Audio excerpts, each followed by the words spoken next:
So at some point you realize that it's not just all nice work, and you get into what I believe is the moment where people start really digging deep enough so it makes a difference in their life. And it's a moment where you take meditation more of a challenging thing, not necessarily something you sit and it's just easy and nice and you feel better, like a good lunch.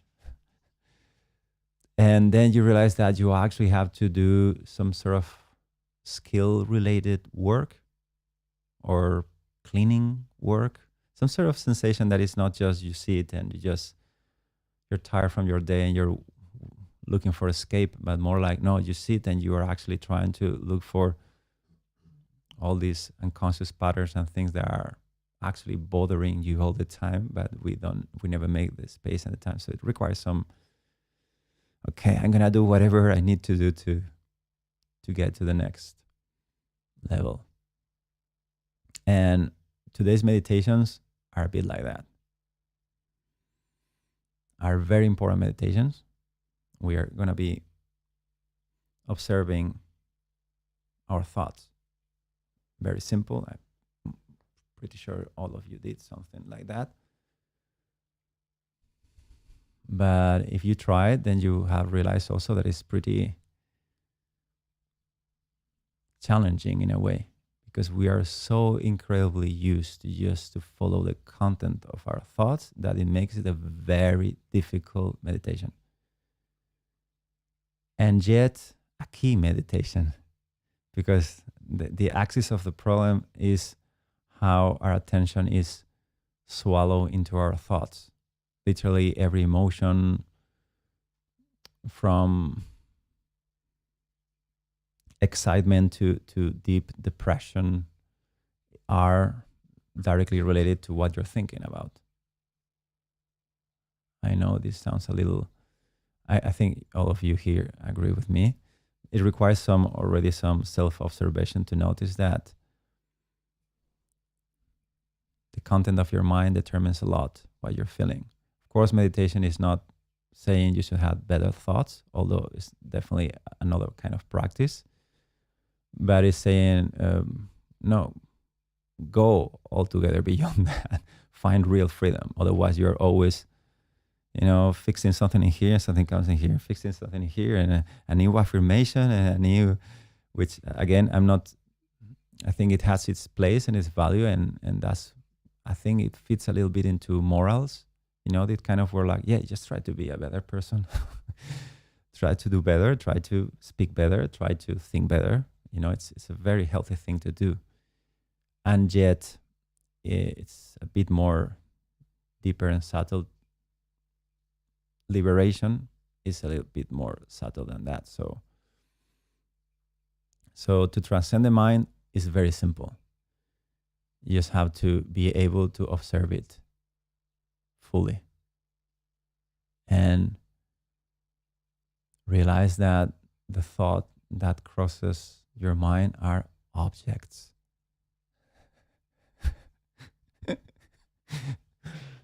It is it is really a huge discovery, because most of the time we are just identifying with them.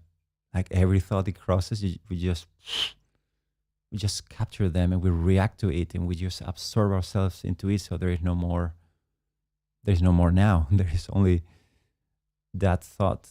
And so today's we're gonna be working on that. Again, we're gonna do 2 sessions. First session, I think, is more accessible, and yet it's not gonna be easy, because these 2 meditations could very easily trigger thinking. That, as you know, it is how you call it, like sword, like it has 2 blades. No, one blade that has 2 sides to it. So I say this just to be a bit extremely careful. Normally, as you know, I tend to go for more straightforward, working for everyone at any time kind of angle, where you just don't mind your mind. But in this case, we are gonna face and go for it. And hopefully the instructions on the meditation are self-explanatory. And the first one, be free to have as many thoughts as you want. We'll do a little break in between. And in the second one,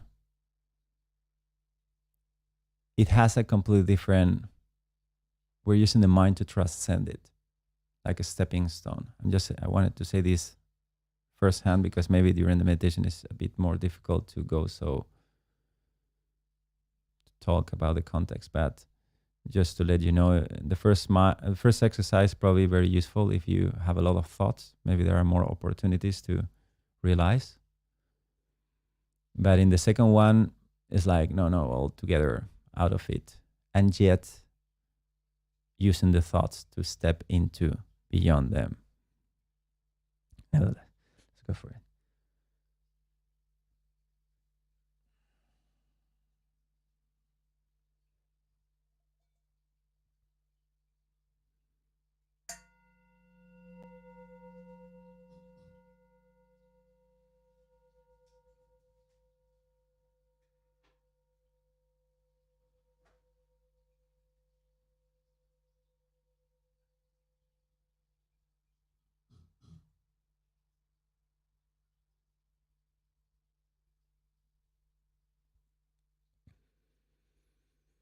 Set in a comfortable position.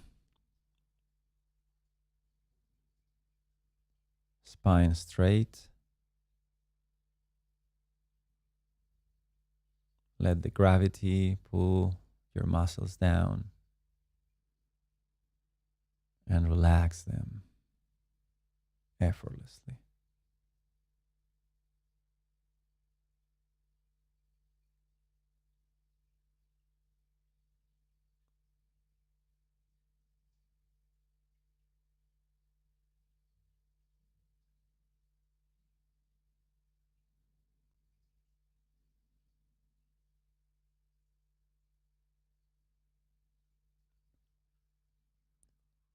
Let thoughts of your mind to come and go freely.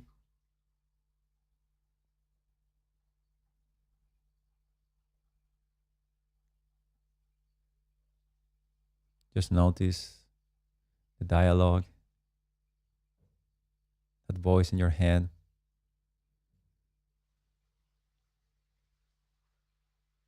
Sometimes when you look at it directly in the beginning, it's shy and it goes away. But don't worry, if you relax little by little, your thoughts will start popping again. So just rest and wait until the next thought comes. Don't follow it. Let it be like a sound outside. It starts and ends. And you are just resting.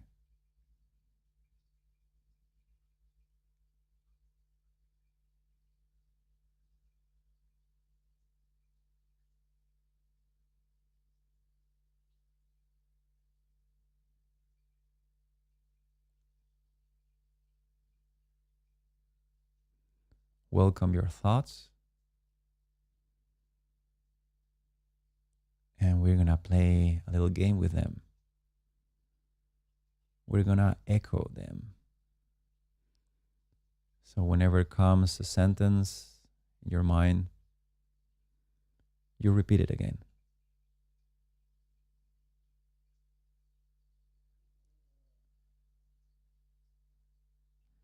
So if a thought comes to your mind that says, I'm hungry, you repeat, I'm hungry.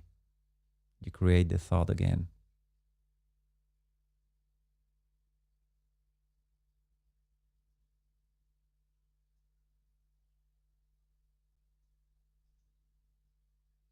If no thought comes, then fine, just rest and wait.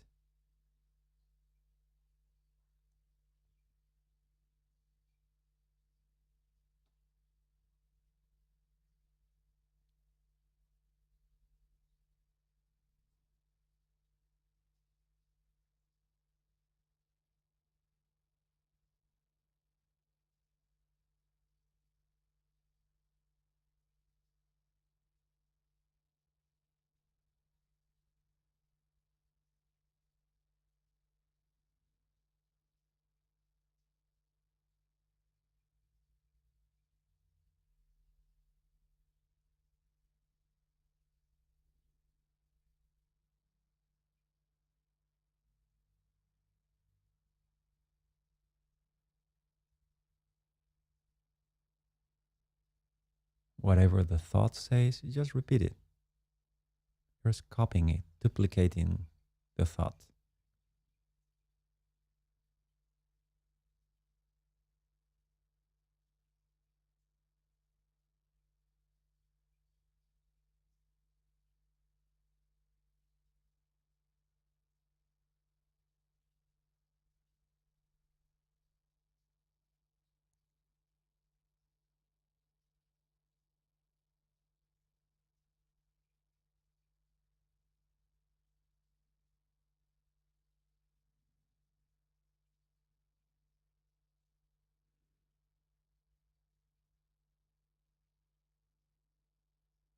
Make sure that every thought that crosses your mind,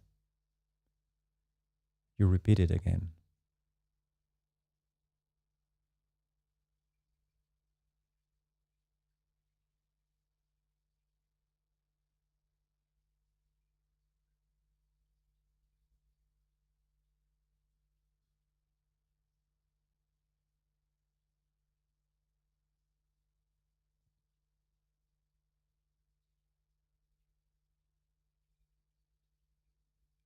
You don't need to intentionally generate thoughts.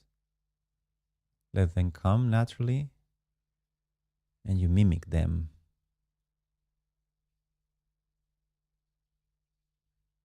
and rest again.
Make sure you duplicate every single thought that crosses your mind.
Now, you don't need to repeat the thought anymore.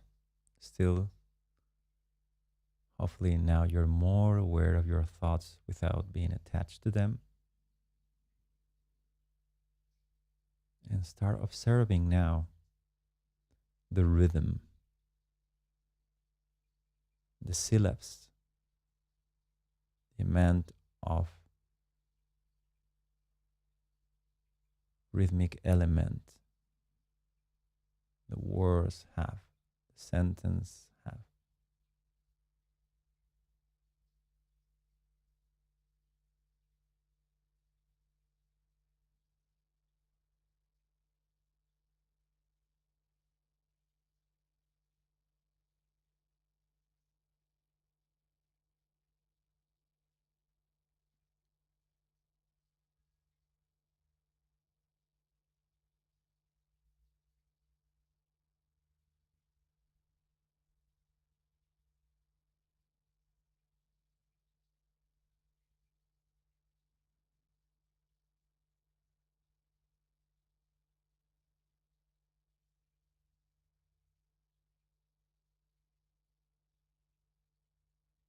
You don't get into the content. You are fascinated with the rhythm, just that aspect of the sound, the percussive sense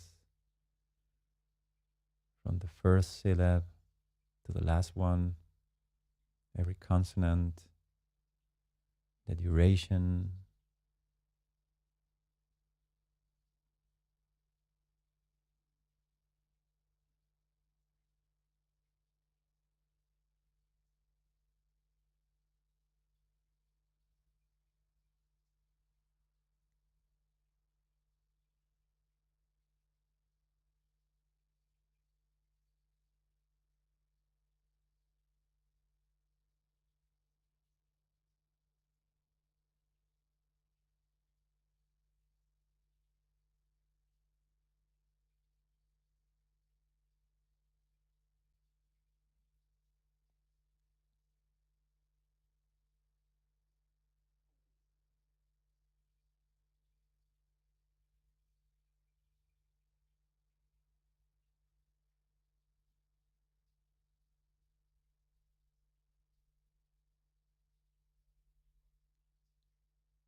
Accentuate the percussive aspect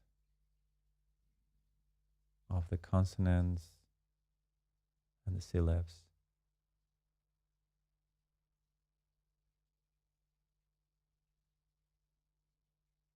You're not interested in the content of your thoughts, just its rhythmic quality.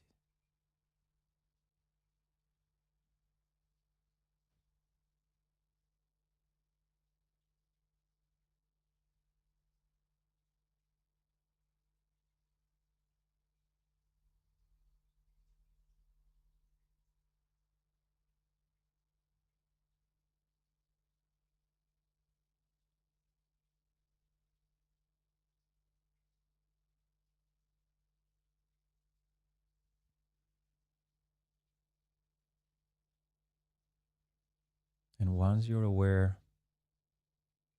of the rhythmic structure, try to also notice the melodic aspect of thoughts.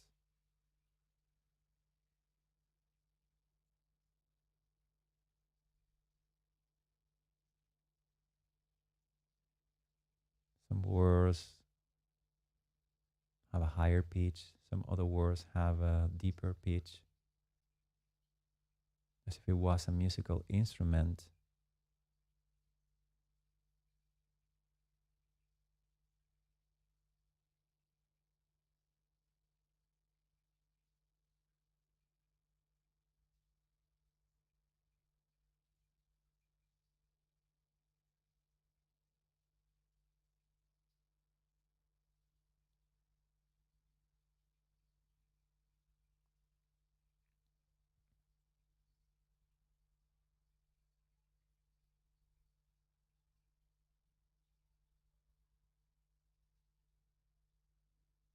Don't miss any syllable, don't miss any thought. Notice with clarity its rhythmic qualities and its pitch melodic qualities.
The more you notice its rhythmic and melodic qualities, the less you identify with the content.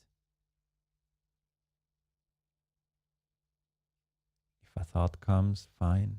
If it doesn't come, fine. You're resting in a neutral space.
If thoughts don't come, it's okay. Don't think on purpose.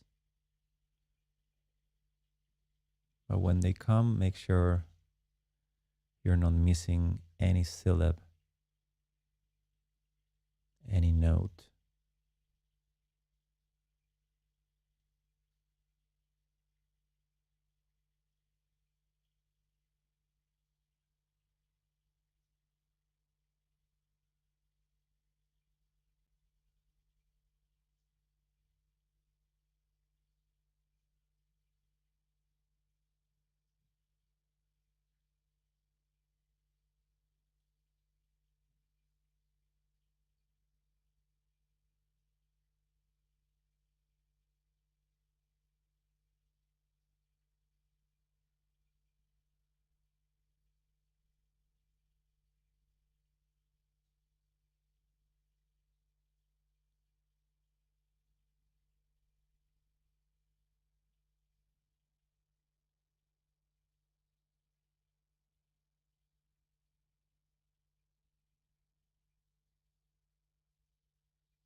Whatever happens, don't miss a thought.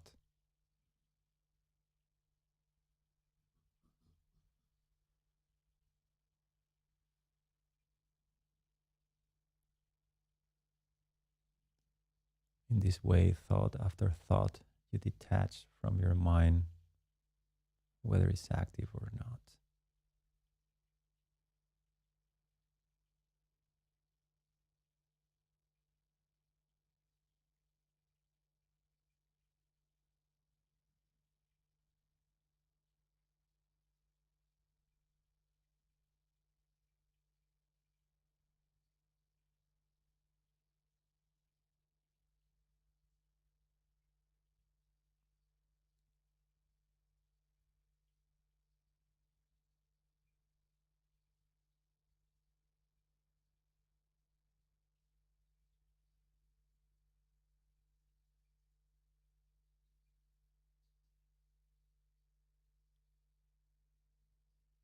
Every time you detach from one thought, you rest deeper,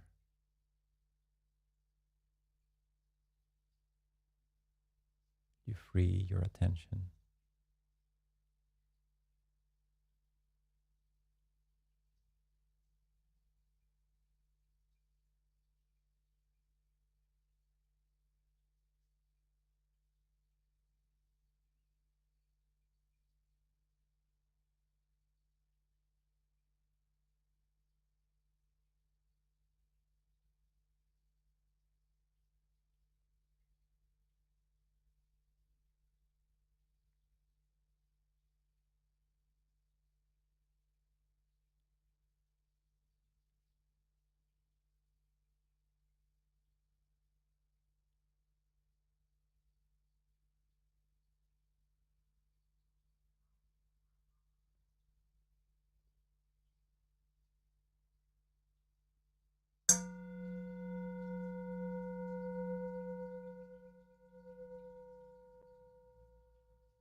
Now just rest.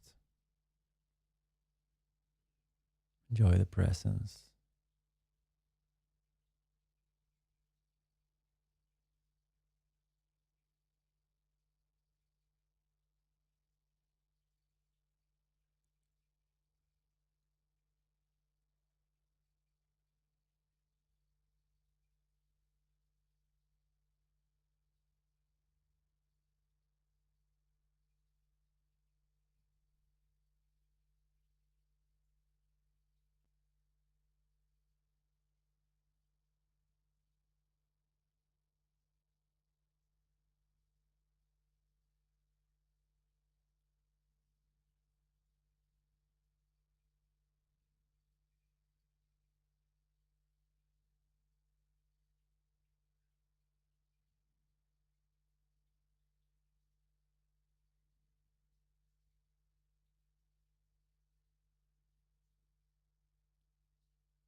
In a comfortable position,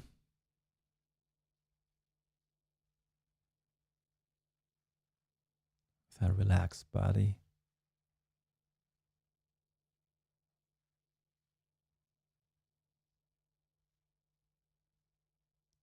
Start taking rich breaths, stretching your breath a little bit gently.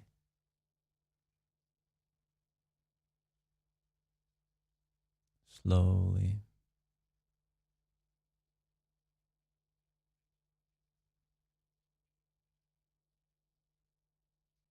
Breathe in this way for 21 times, slowly and deeply, relaxing when breathing out, relaxing when breathing in.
Count up to 21 deep, slow, relaxing breaths.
Relaxing your body and your mind with each breath, deeper and deeper into calm.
Let your breath be natural, normal, and automatic. Don't control it, but keep the resting and calm attitude.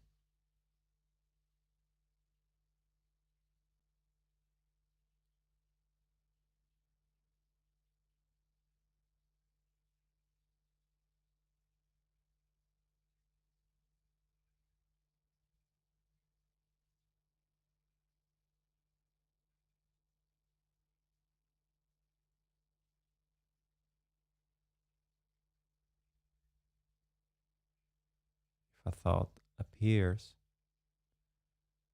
don't engage with it, but don't suppress it neither. Just notice that it comes and it goes like any other perception.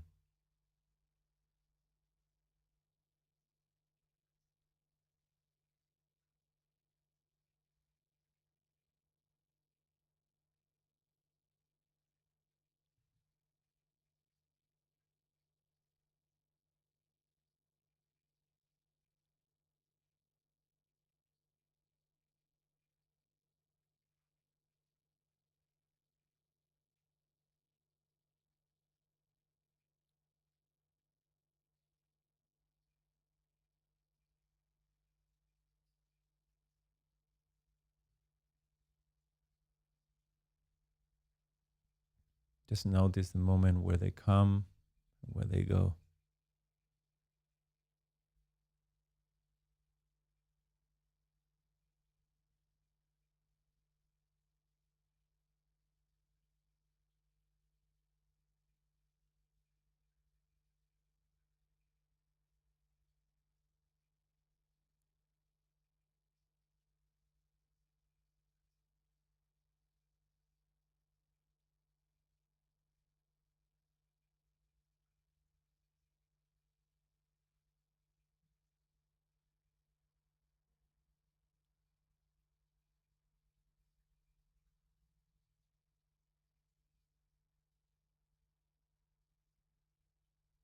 Little by little, start noticing more the absence of thought. If you free your attention from the thoughts, although they may still appear, but you're noticing more clearly what happens between thoughts.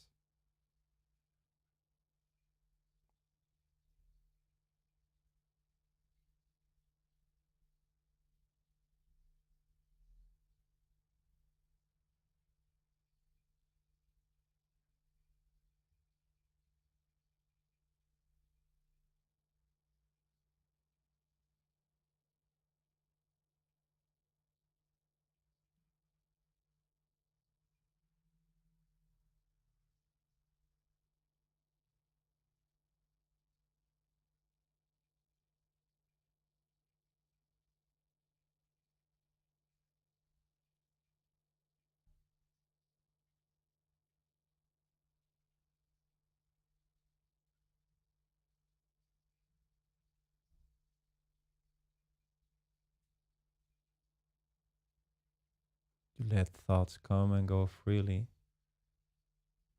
but you just notice their absence when they are not there.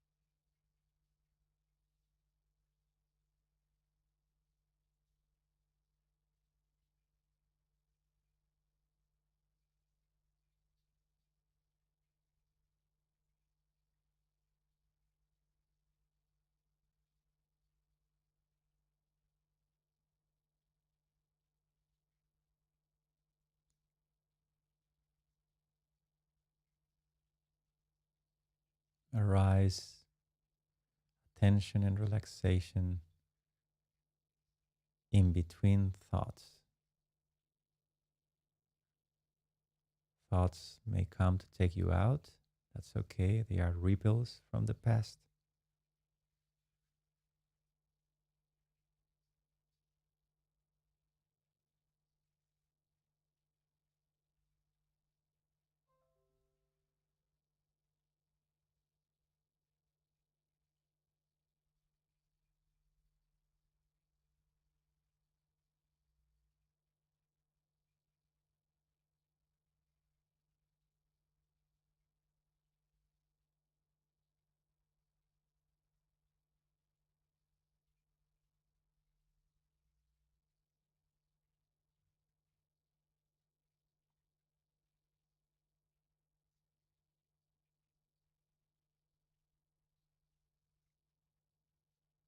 The more interest and relaxation you have in the spaces between thoughts, the more your mind calms.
The more interest you take in the gaps between thoughts, the bigger and deeper they become.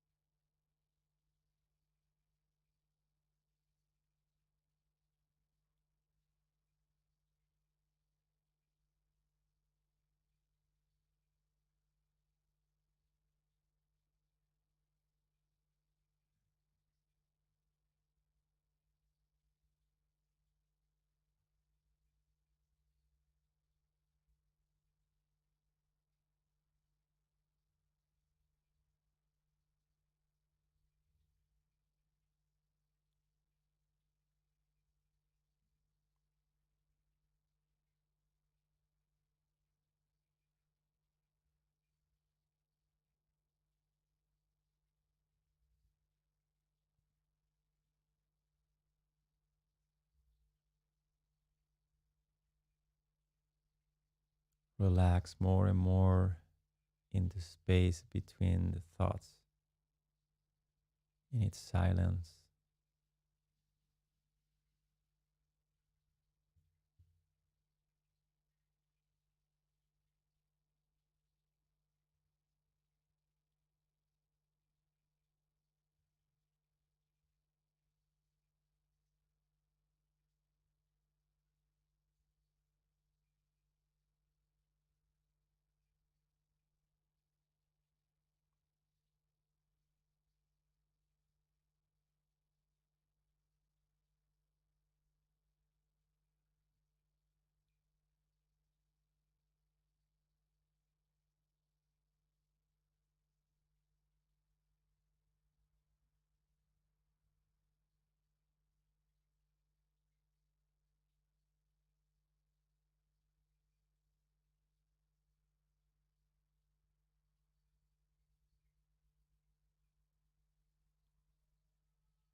Ignoring the thoughts, but becoming very interested in how they disappear.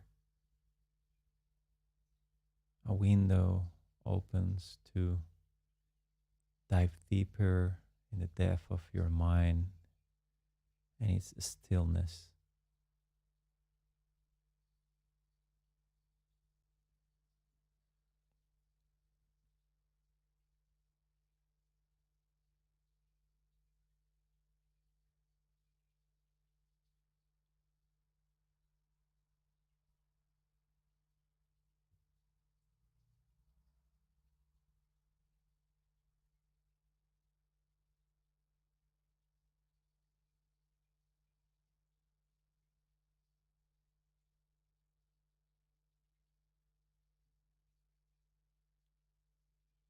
If there are no thoughts, just rest,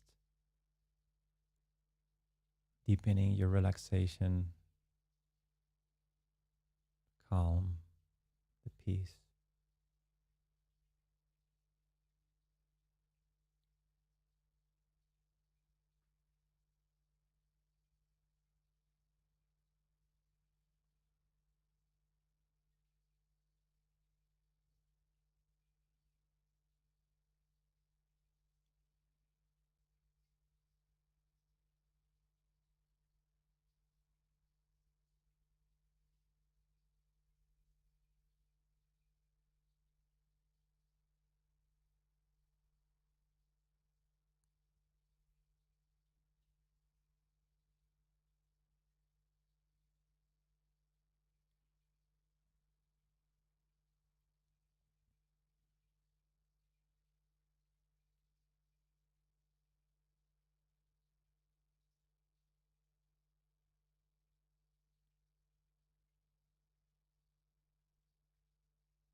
If you dive deep between thoughts, at some point you realize that the same stillness and silence, it is not only between thoughts, but it's also during thoughts.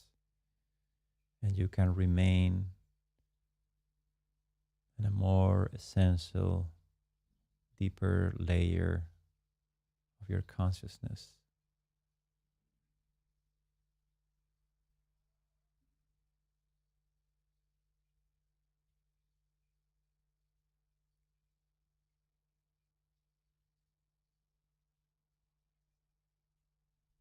Just rest in that silence, unaffected by casual thoughts.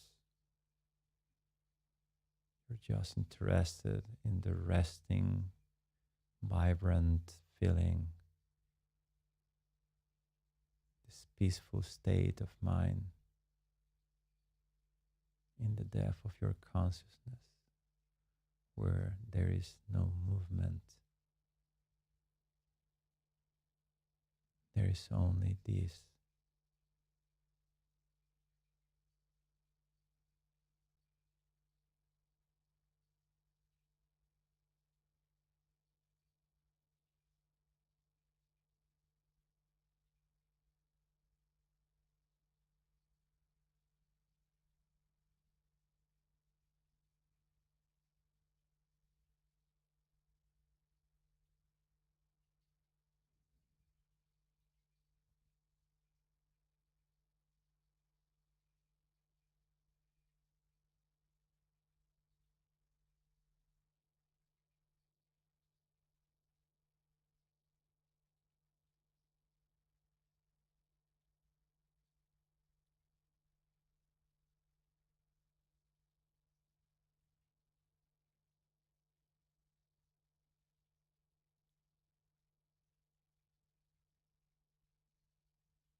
You are so deep into calm that no sensory impression or thought can distract you from the stillness of your being.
There is no end for the depth of that stillness. You can always relax more and stabilize deeper and deeper into perfect stillness.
So these meditations are a bit like playing with fire.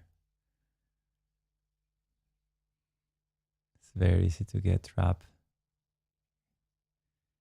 in the thinking,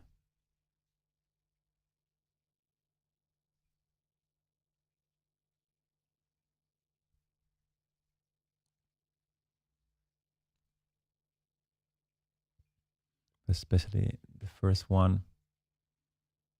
I imagine many people won't find it so attractive. It's way more pleasant to go into a deep meditation where you just completely let go and you have a break from a very busy mind. But when you have that more regularly, at some point you start missing that during the day, during the rest of the time of your life. And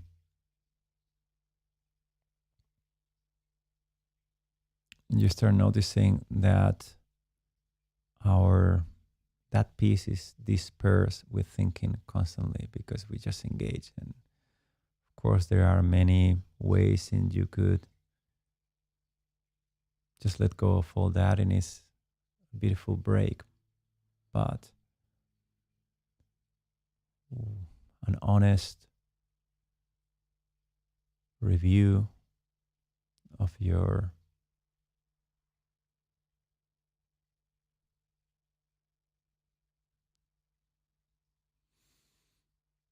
mastery in life with review that even when you can have, you certainly can have very deep meditations in certain sessions, but most of the day we're just lost in thought. So the first exercise, although it may not give a deep sense of peace and disengagement, it is freeing up the problem from the problem itself. So every time you're able to, every time it comes a thought, you're not just ignoring and relaxing it and trying to go away from it. You're just, not only that, you're actually becoming curious about it, but without being engaged into it. There is a bit of a release. If you do this for a long time, this actually is a good meditation to do for a very long time, because you notice every time a thought comes and you're able to observe it with its qualities. In this case, we were thinking about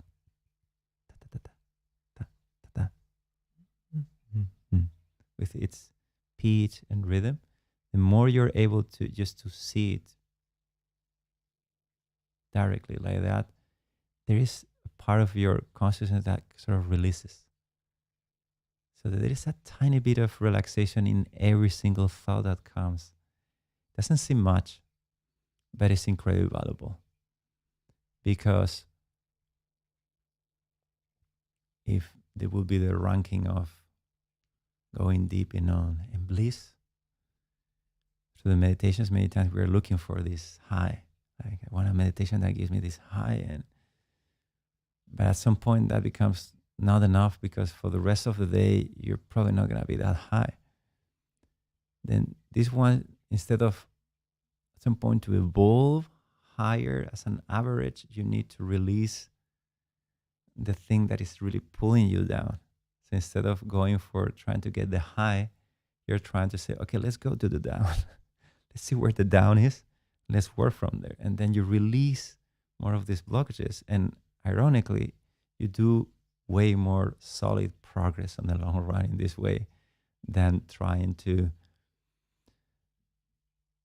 go into an altered state, which is, in my opinion, always meaningful because our life is very different. So it's a great reminder of how beautiful presence is.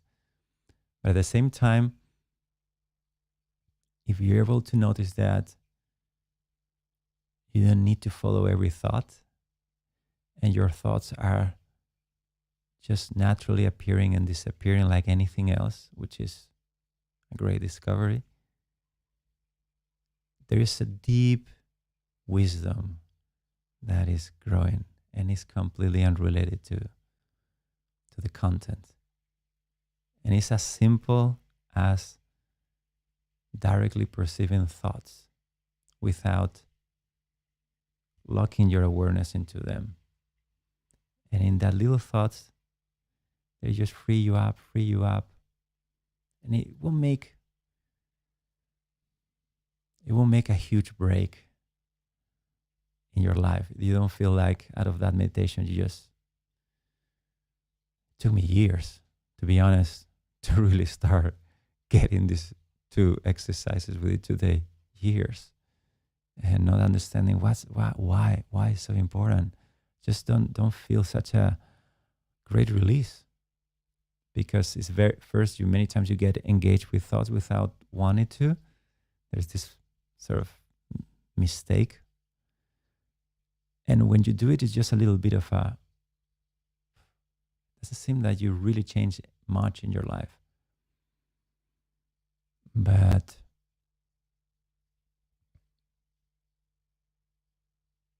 the more you become a skill through different practices and techniques to actually have a very solid mindfulness, very solid attention, and the clearer you see them appearing and disappearing, this little bit of lift you get out of each thought, it is lifting the whole thing. I think it's a very important thing to say. Otherwise, I think many people will miss how this is so important, because it doesn't give you a great high, doesn't change your brain activity. It does, but not so impressively as other techniques does. But if you, and I think many of you have been long enough in these paths to recognize that every single teacher has made an important emphasis on that specifically, because that's the way we ruin everything. So we would be detached from our thoughts. There will be nothing else to do. I mean, to start with, it's impossible to do anything, because sitting to meditation is a thought on itself.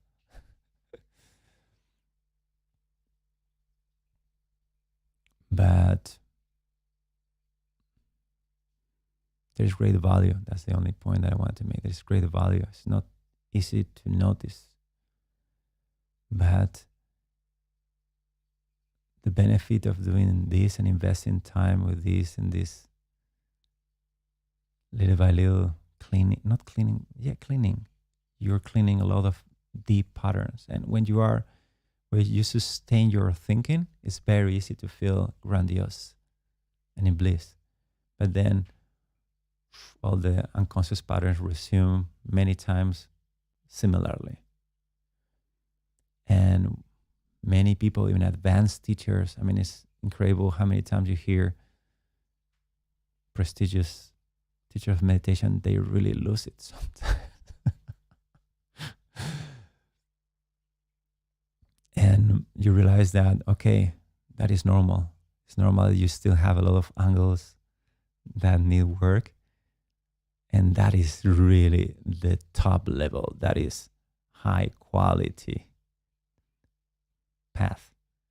The one that deals with every single second. And you say, how would you be every single second of your life aware? It's a good question. I tried for years. I did experiments with friends, like how many hours can you stay concentrated during life? All kind of anchoring points while doing different activities, mapping everything. And there is always an effort trying to concentrate. So you're some way avoiding a dynamic that is happening while you try to concentrate, trying to get this high of pure attention that you can get. But what happens is you just release everything. Well, thoughts come and we just follow them. So that's why we like I want to sit, to meditate in a place that is calm without doing anything, because if you try to keep the same depth of awareness while you're doing something, it becomes really challenging, really challenging. It's very difficult to avoid all the patterns that we've been training. And this is a very complex topic, as you can imagine. But here's the thing. If you start noticing, as you do in the meditation, a really, really great perk of this, that this actually, you do it for a long time, especially, you start noticing that it just stays there. You can use every thought like a stepping stone to cross the river. So it doesn't seem to be so effective as a session as to create a grandiose feeling, but the benefits are very lasting, are very profound, very simple. You heard these words before, I'm sure. Just watch your thoughts. and you can go for a very long periods of time. You start realizing, okay, yeah, this is really meaningful in the long run. You really notice that the baseline of your awareness start rising effortlessly. So this skillful idea of there are different techniques. We tried 2 of them today, but all of them are very useful. You do them for enough time, you start just perceiving your thoughts from a different angle, and every little bit of attention that is not trapping the thought, it is released.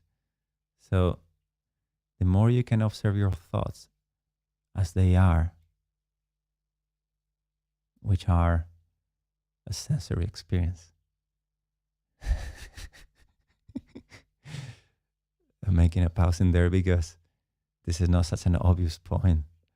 We're thinking all the time, people are superficially sort of aware a bit of their thinking, of their impact, emotionally impact.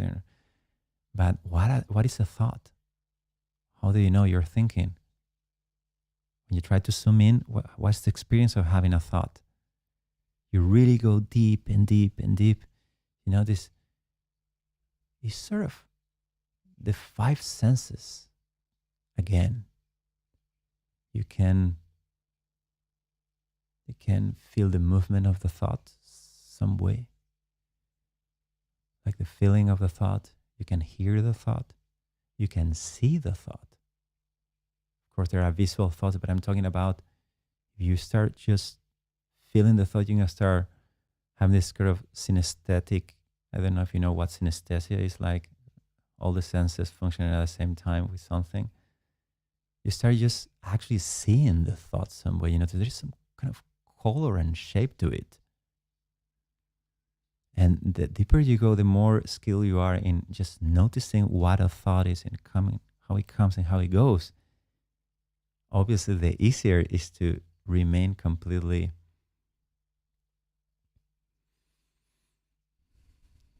the Buddhists will use the word equanimity. You're not going for it. You're not pushing against. You're just there, completely unaffected. And this stillness where the blissful quality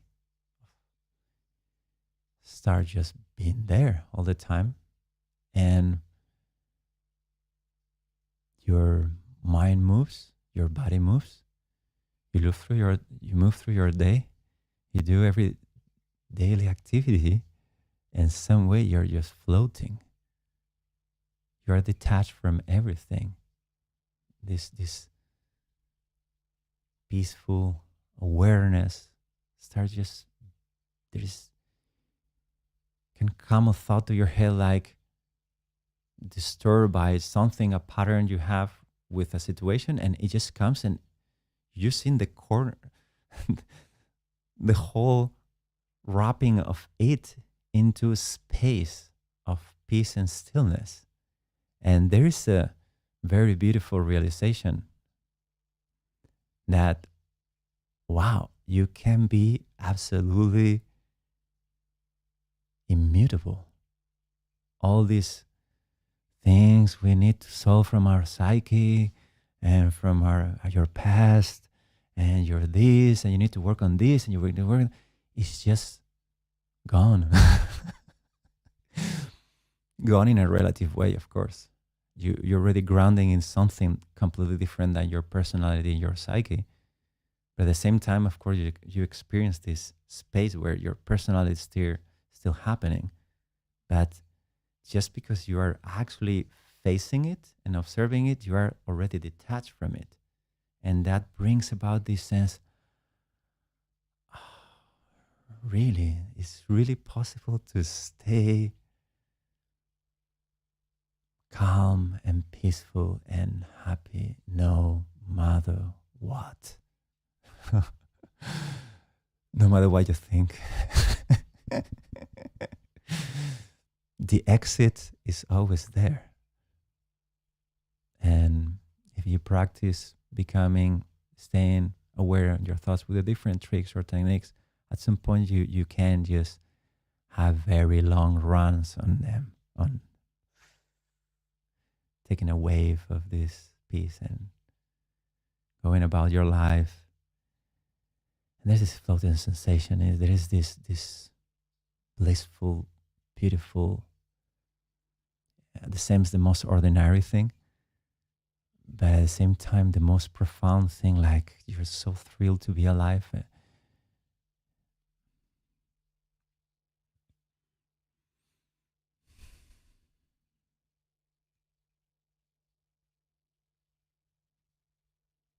I hope I convinced you a little bit about this. I wish someone would have told me this, help me understand why it's so important compared to other techniques. And the second technique is a classical one, especially from teachings like Vedanta, where you just notice the absence of thinking. It's a very interesting thing to notice. And without fighting or dealing or doing anything with your thoughts, your, let's call it attention, energy is already being placed in a very elegant way. You're not denying thinking. You're not suppressing thinking. You're not trying to capture our thoughts as the solution for happiness, like a positive thought. Your dream. No, you're just dancing with it. It comes, the wave, and when the thought disappears, there's this opportunity that you can just, if you are aware of the ending of the thought, which is obviously tricky, but if you let the wave hold you up, then when it goes down, you can just go deep into the ocean. So simple, so elegant, so frictionless. It doesn't have the downsides of concentration practice that can also help you be very still and do pretty amazing things. But it's just there. Without doing anything, you're already crossing to the other side. And you don't even need to take in consideration the thoughts.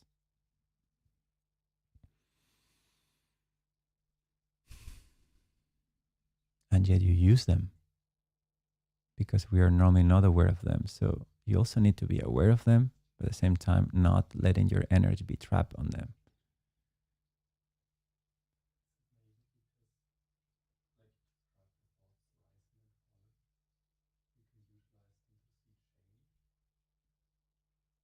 We can use thoughts to see change. Absolutely. Absolutely. Absolutely. But this is using the change to see what is not changing.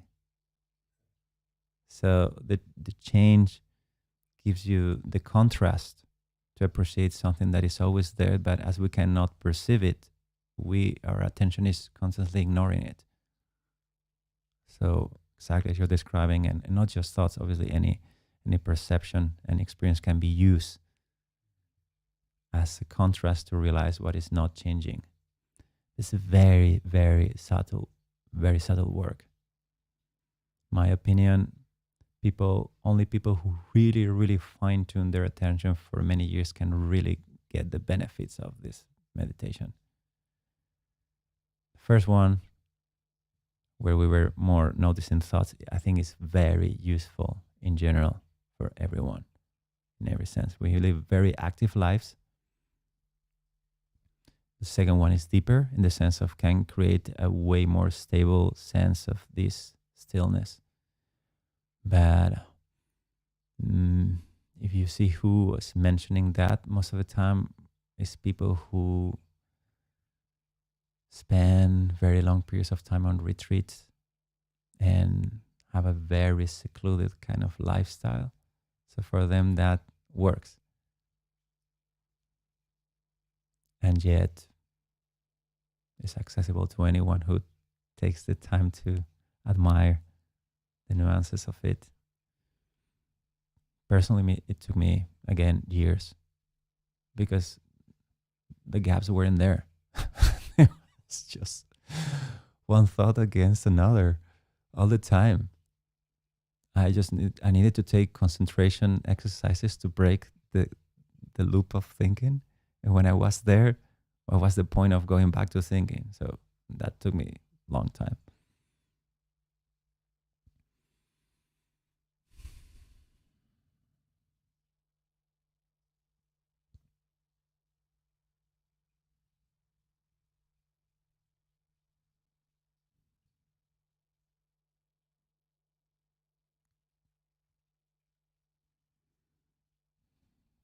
Does this make sense in your experience?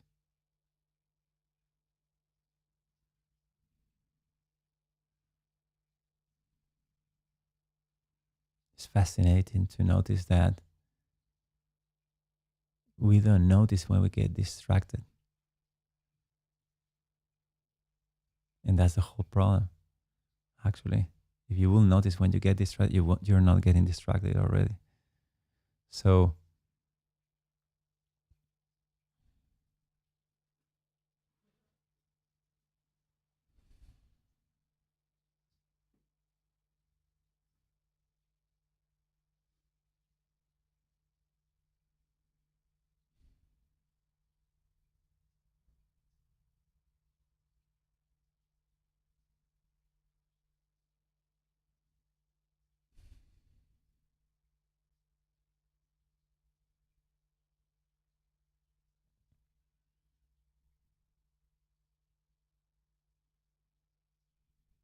I hope you found it practical, and hopefully I inspire you to explore the specific angles we work today.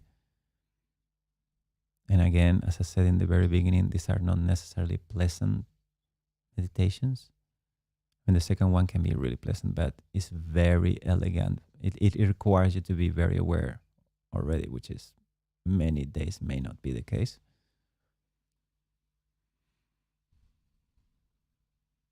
But these two angles are very, very, very essential to any spiritual improvement, to any solid improvement of difficult to use words, right? But you know what I mean, right?